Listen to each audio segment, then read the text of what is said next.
What happens when two powerhouse women in entertainment clash over respect, legacy, and the truth about the music industry?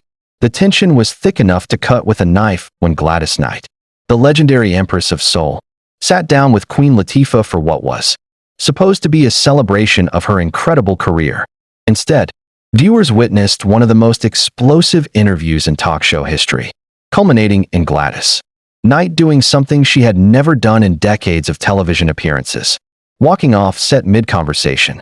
The confrontation exposed deep wounds in the entertainment industry and revealed just how far some artists will go to protect their legacy. From the moment the cameras turned on, the atmosphere inside the studio felt different.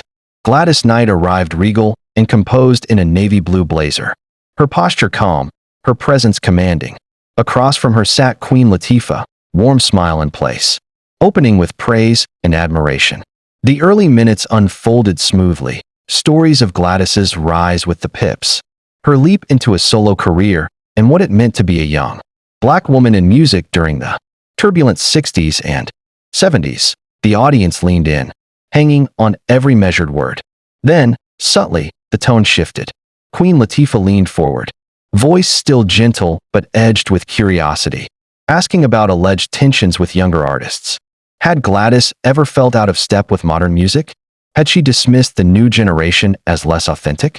Gladys answered calmly, explaining that she supported young artists but believed the industry itself had changed in ways that didn't always honor the craft. She spoke carefully, but there was steel beneath the softness. When the topic of technology arose, auto-tune, viral fame, and manufactured hits, Gladys's voice grew firmer. This wasn't bitterness, she said. It was experience. In her day, you survived by skill alone. You sang live.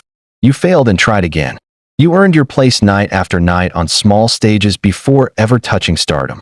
The air grew heavy as Queen Latifah pushed back, suggesting that such comments could sound elitist. For the first time, Gladys stiffened, her poise momentarily cracking.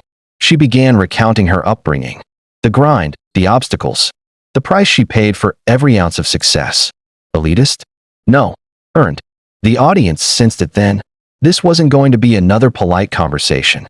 Something deeper had been stirred, and it was only beginning. The room seemed colder as Queen Latifah pressed further, questioning whether Gladys was romanticizing the past. Weren't there manufactured stars in earlier decades too? Wasn't the industry always flawed? The question, though fair, landed like a challenge. Gladys straightened in her seat, her eyes sharp with memory. She spoke not of nostalgia, but of contrast, of nights without safety nets, of studios without corrective technology, of learning to command a room with nothing but breath and heart. It isn't about pretending the past was perfect, she said, her voice unwavering. It's about acknowledging that something real has been replaced with something fast. When Queen Latifah referenced modern stars who promoted self-love and empowerment, Gladys agreed, but with nuance. She praised contemporary talent while condemning the industry machine that boxed those artists into controversy and spectacle. The problem isn't the artists, she insisted. It's the system. Yet the tension only tightened when Queen Latifah questioned whether Gladys's criticism came from frustration with fading relevance. That word hung heavy in the air.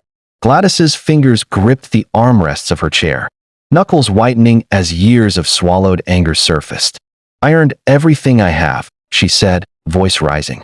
And I didn't earn it by tearing other people down. I earned it by surviving what almost broke me. The conversation slid from debate into accusation.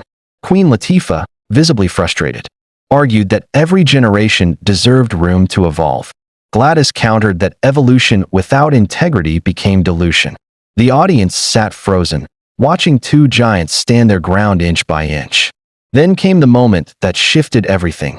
Queen Latifah suggested Gladys couldn't handle being challenged, that legends sometimes grew used to unquestioned praise. The words hit like a slap. Gladys leaned forward, eyes blazing. I survived segregation, exploitation, silence, she said. Don't tell me I can't handle a question. What I can't handle is disrespect disguised as curiosity. The energy in the room crackled. The interview was no longer professional. It was personal. Gladys accused Queen Latifah of inviting her under the promise of honor, only to ambush her with confrontation. Queen Latifah denied it, insisting she was only seeking honesty. But honesty had now bared old scars. And for Gladys Knight, wounds left unprotected were never meant to bleed in public. Queen Latifah tried to regain control, her voice tightening. She argued that criticism wasn't an attack, and that public figures wouldn't grow without accountability. The word struck again, accountability. Gladys looked stunned, then quietly furious. Accountability? She repeated. I've been accountable my entire life. She began naming the things that had almost destroyed her career before it even began, contracts that cheated her, managers who silenced her, stages she wasn't allowed on, bathrooms she couldn't use, hotels she couldn't enter through the front door. She described singing to audiences who clapped for her voice but denied her humanity. Don't tell me I lived in a fantasy, she said, her tone cutting through the air. I lived in truth, in survival. The room was motionless. Even the production crew seemed to freeze. Queen Latifah tried again, explaining she didn't mean to minimize those struggles, only to point out that every era had injustice. But Gladys would not be softened by that. To her, the comparison felt careless, almost cruel. You didn't carry what I carried, she said. You didn't have to fight the way I fought. And I'm proud you didn't. But don't pretend our battles were the same. Queen Latifah crossed her arms, bristling. For the first time, she allowed her own frustration to show. Maybe the issue is you can't accept that the world doesn't revolve around your time anymore. That was it. Gladys rose so fast her chair rolled backward. A sharp gasp rippled through the audience. She reached for her microphone, unclipping it with shaking hands. Queen Latifah stood too, attempting to stop her. Let's not do this on air. Please, sit down.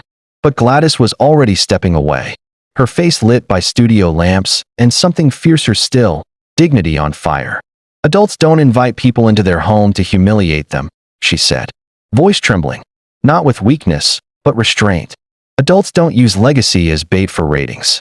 Queen Latifah, defensive now, shot back that Gladys couldn't handle being challenged. In that moment, every ounce of grace Gladys had carried into that studio hardened into resolve. This wasn't an interview anymore. This was a breaking point. With one last glance back at the stunned set, Gladys Knight spoke softly, though every word landed like thunder. Legends don't expire, she said. Icons aren't eras.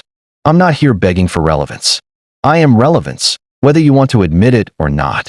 Queen Latifah's voice wavered as she made one final attempt to stop her. Please don't leave. We can reset. We can move forward. Gladys paused at the edge of the stage, her silhouette framed against the lights. For a moment, it almost seemed she might stay. Then her shoulders straightened. Some words can't be erased, she said. Some disrespect can't be undone. And with that, she walked. The cameras followed her until she disappeared from view, leaving behind a shaken host and a stunned audience. In the silence that followed, Queen Latifah stood alone under the lights, the weight of the moment written across her face. The incident lit up social media within minutes. Some hailed Gladys as a hero for standing her ground. Others accused her of being incapable of accepting criticism. Fans of Queen Latifah defended her right to ask hard questions. Supporters of Gladys argued that respect should never be sacrificed for ratings. But beyond the noise, something deeper lingered. The clash wasn't just about music.